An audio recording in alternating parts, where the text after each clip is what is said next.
நம்ம இப்போ வந்து அப்பர்நாத்தோட மம்மி கூட இருக்கோம். அப்பர்நாத் வந்து க்ளோஸ்ட் ஐ கான்சன்ட்ரேஷன் ப்ரோக்ராம் முடித்த குழந்தை. ஸோ அப்பர்நாத் கிட்ட என்ன மாதிரியான சேஞ்சஸை வந்து அவங்க மம்மி ஃபீல் பண்ணாங்கன்னு சொல்லி மம்மிக்கிட்டே கேட்கலாம்.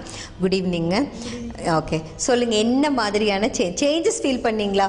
முதல்ல ரொம்ப நல்ல டிஃப்ரென்ஸ் தெரிஞ்சுதுங்க. ஃபஸ்ட்டு ரொம்ப கார்ட்டூன் சேனல் வந்து ரொம்ப அடிக்ட் ஆகிட்டு இருந்தேன். இப்போ அது ரொம்ப எங்களுக்கு ப்ளஸ் பாயிண்ட் என்னென்னா, அந்த சேனலே அவன் பார்க்கறது இல்லை.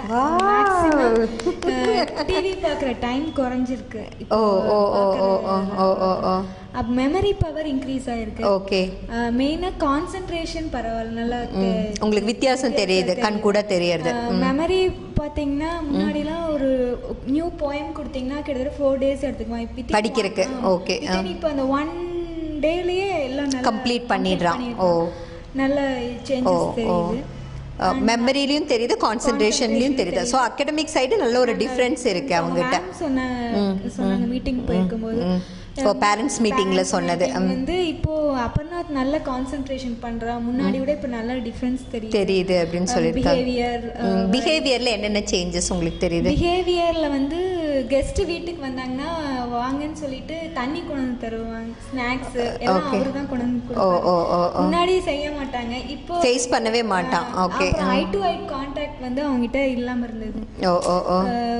யாராவது இப்போ ஒன்று கொஷின் கேட்டாங்கன்னா கீழே குனிஞ்சிட்டு ஆன்சர் பண்ணுவான். ஓ, டைரக்டா பார்க்க மாட்டான். ஓகே, வந்து ஐ டு ஐ கான்டாக்ட் நல்லாவே எல்லாத்தையும் இல்ல என்னவே அழகா ஃபேஸ் பண்றானே, எஸ்கேப்பே பண்றதுலயே. ஓகே, அந்த சேஞ்சஸ் நல்லா தெரியுது. ஆச்சரியமா தான் இருக்கு. ஓகே, சரி, வேற என்ன இந்த பிஹேவியர்ல நிறைய சேஞ்சஸ் சொல்லியிருக்கீங்க. உங்களை இம்ப்ரெஸ் பண்ற மாதிரி வேற ஏதாவது சேஞ்சஸ் இருக்கா? இம்ப்ரெஸ் பண்ணுற மாதிரி எனக்கு ஐ டு ஐ கான்டாக்ட்ல கெஸ்ட்டை வந்து இன்வைட் பண்ணுறது எனக்கு வித்தியாசமா தெரியுது. ஏன்னா அதை அவன் எத்தனை தடவை சொன்னாலும் அவன் வந்து அது பண்ணாத ஒரு விஷயம் இப்போ பண்ணுறான். Okay okay okay.